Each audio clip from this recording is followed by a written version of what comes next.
Welcome back. This is going to be your favorite segment. I know it. Sign me up. I know it. Mike joins us with the Amarillo Zoo.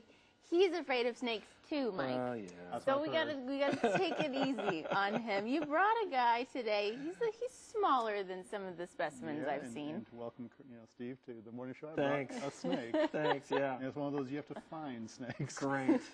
Stick your hand in there and see what you find. Yeah. Get a prize.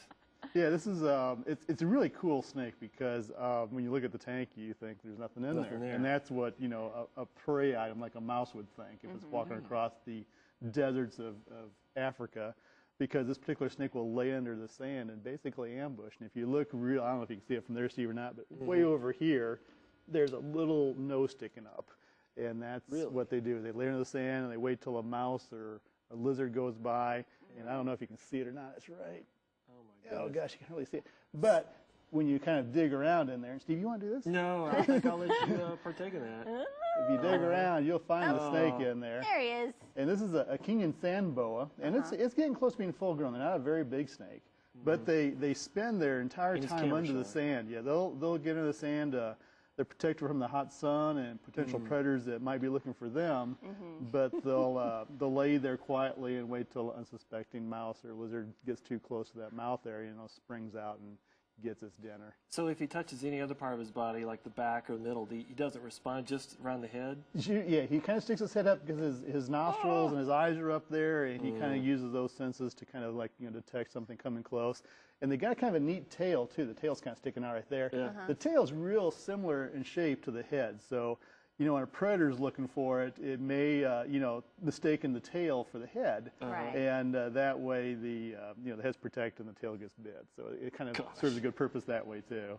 Well, yeah, he definitely likes to be under there. And we did go out and get some video of his face is coming up in just a second because we knew it would be kind of hard to catch that guy's face. But yeah, his face and his tail pretty similar, and really he's kind of small in comparison to some of the stuff. Well, yeah, usually when you say the word boa, people think big snakes, and there are big boas out there in some parts of the world, but the Kenyan sand boa gets about 2 to 3 feet when they're full grown, so they're not real big in comparison to some of the big boas out there.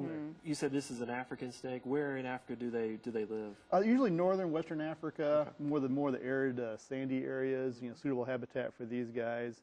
So they're really, like I said, they're really adapted for that kind of getting under the sand and sitting there like he's doing now. They disappear. It's gone. That's amazing. You sure you don't want to? No, I'm sure I don't want to. Positive? Yeah.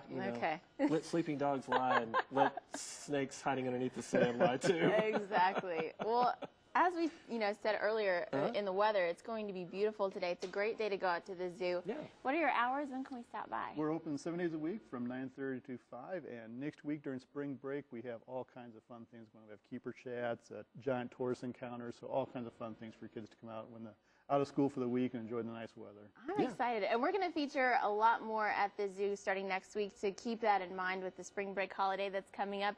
I've got quite a day on Tuesday. We're going to keep you busy Tuesday, seeing all the lions and tigers and other things, the furry things. The things that we can't bring in the studio, we'll bring to your living room. Exactly. It's going to be good. All right, we got more coming up next. Don't go away.